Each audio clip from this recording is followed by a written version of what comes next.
Hi hello welcome to వలెన్ TV today's updates. Polavaram Velugonda ప్రాజెక్టులకు సంబంధించి పనుల పురోగతి సహా వివిధ అంశాలపై ఏపీ సీఎం చంద్రబాబు నాయుడు సమీక్ష నిర్వహించారు. ప్రాధాన్య క్రమంలో పూర్తి చేయనున్న 36 ప్రాజెక్టులు, రాష్ట్రంలోని రిజర్వాయర్లలో నీటి నిల్వలు, నీటి విడుదల అంశాలపై సమావేశంలో చర్చించారు. లోటు వర్షపాతం, భూగర్భ జలాలు, తాగునీటి సరఫరా, నిర్వహణ ప్రణాళిక, జలధార, జలహారతి కార్యక్రమాల అమలుపై సీఎం దిశానిర్దేశం చేశారు.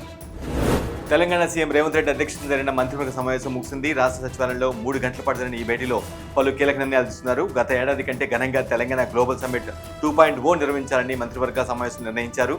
ఈసారి ఇన్వెస్ట్ తెలంగాణ థీమ్తో ముందుకెళ్లాలని కేబినెట్ భేటీలో నిర్ణయం తీసుకున్నారు. కాంగ్రెస్ పార్టీ సీనియర్ నేత మునుగోడు ఎమ్మెల్యే కోమటిరెడ్డి రాజగోపాల్ రెడ్డి సొంత పార్టీపై సంచలన వ్యాఖ్యలు చేశారు. నిజమైన కాంగ్రెస్ కార్యకర్తలకు అన్యాయం జరుగుతుందని ఆరోపించారు. బయట వ్యక్తుల హవా నడుస్తుందన్నారు. ప్రజా పరిపాలన ప్రభుత్వం ఈ సీమాంధ్ర పెత్తందారుల చేతిలో ఉందన్నారు.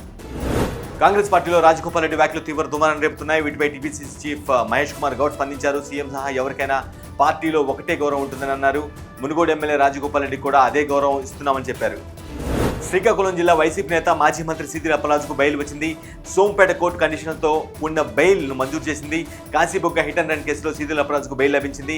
23 రోజులుగా జిల్లా జైల్లో సీదిల అప్పలరాజు రిమాండ్ ఖైదీగా ఉన్నారు. స్వాతంత్ర దినోత్సవానికి ముందు రోజు దేశ రాజధాని ఢిల్లీలో బాంబు బెదిరింపులు కలకలం సృష్టించాయి. హైకోర్టు, ఇందిరాగాంధీ అంతర్జాతీయ విమానాశ్రయం సహా ఇతర ప్రాంతాలకు బెదిరింపు మెయిల్ వచ్చింది. ఖలిస్తాన్ పేరిట దీన్ని పంపినట్టు పోలీసు వర్గాలు వెల్లడించాయి.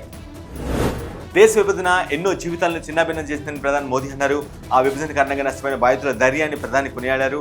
ప్రతి ఏటా స్వతంత్ర దినోత్సవానికి ముందు రోజున భారత ప్రభుత్వం పార్టిషన్ హారస్ రిమెంబరెన్స్ డే నిర్వహిస్తోంది. దేశ విభజన, సామూహిక వలసల అనంతరం జరిగిన అల్లర్లలో ప్రాణాలు కోల్పోయిన వారికి గుర్తుగా 2021 నుంచి కేంద్రం దీన్ని పాటిస్తోంది.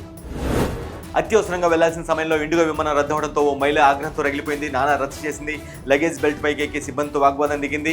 భువనేశ్వర్ విమానాశ్రయంలో చోటు చేసుకున్న ఈ ఘటన వీడియో వైరల్గా మారింది. ఇరాన్ అధ్యక్షుడు మసూద్ పెజిష్కియాన్ త్వరలో భారత్లో పర్యటిస్తున్నారు. సెప్టెంబర్లో ఢిల్లీలో జరిగే బ్రిక్స్ సదస్సుకు ఆయన హాజరు కానున్నట్టు సంబంధిత వర్గాలు వెల్లడించాయి.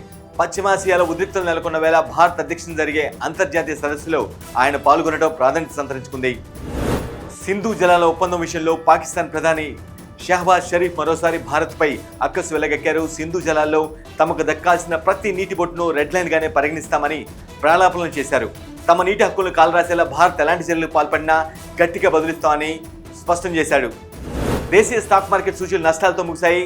హార్మోజ్ జలసంధి వద్ద నౌకల దిగ్బంధనం చేపడతామంటూ అమెరికా బెదిరించడం, చమురుదంతులు మళ్లీ పెరగడం సెంటిమెంట్ దెబ్బతీసింది. ఈ క్రమంలోనే సూచీలు రోజంతా ఒడిదుడుకులు ఎదుర్కొని ఈ వారాంతాన్ని నష్టాలతో ముగించాయి. మన దేశంలోనూ ఎగిరే కార్లు త్వరలో రానున్నాయి. 2028 కల్లా భారత్లో తమ electric vertical take off landing వాహనాలు ప్రవేశపెట్టాలని భావిస్తున్నట్లు జపాన్కు చెందిన ఫ్లయింగ్ కార్ తయారీ సంస్థ స్కై డ్రైవింగ్ అంటుంది. తొలుత మెడికల్ లాజిస్టిక్ విభాగంలో సేవలు అందించాలని భావిస్తున్నట్లుగా కంపెనీ వ్యవస్థాపకుడు CEO తొమిహిరో చెప్పారు. అమెరికా రైడ్ హెయిలింగ్ సంస్థ ఉబర్, భారత్కు చెందిన స్టార్టప్ కంపెనీ ర్యాపిడో కలిసి విలీనం దిశగా అడుగులు వేశాయా? దేశీయంగా తమ కార్యకలాపాలను కలిపి నిర్వహించేందుకు చర్చలు జరిపాయా? ఈ ప్రశ్నలకు సంబంధిత వర్గాల నుంచి అవుననే సమాధానం వస్తుంది. అయితే యాజమాన్య విషయంలో ఇరు సంస్థల మధ్య ఏకాభిప్రాయం కుదరకపోవడంతో ఈ డీల్కు బ్రేక్ పడినట్టుగా తెలుస్తుంది. డార్విన్ వేదికగా బంగ్లాదేశ్తో జరుగుతున్న టెస్ట్లో Aussies star pacer Mitchell Starc ఓ అరుదైన మైలురాయిని అందుకున్నాడు. టెస్ట్ క్రికెట్లో అత్యధిక వికెట్లు తీసిన జాబితాలో స్టార్క్ 6వ స్థానానికి ఎగబాకాడు. బంగ్లా ప్లేయర్ లిటన్ దాస్ వికెట్తో స్టార్క్ ఈ ఫీట్ సాధించాడు. భారత మాజీ కెప్టెన్ కపిల్ దేవ్ సాధించిన 434 వికెట్ల రికార్డును మిచెల్ అధిగమించాడు.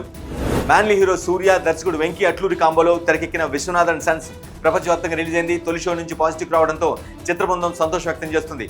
మంచి కుటుంబ కథా చిత్రాన్ని అందించారని ఫ్యాన్స్ చెప్తున్నారు. ఇవి ఇవాల్టి వలెన్ టీవీ స్పెషల్ న్యూస్ అప్డేట్స్. మళ్ళీ మరికొన్ని వాళ్ళతో మళ్ళీ కలుద్దాం.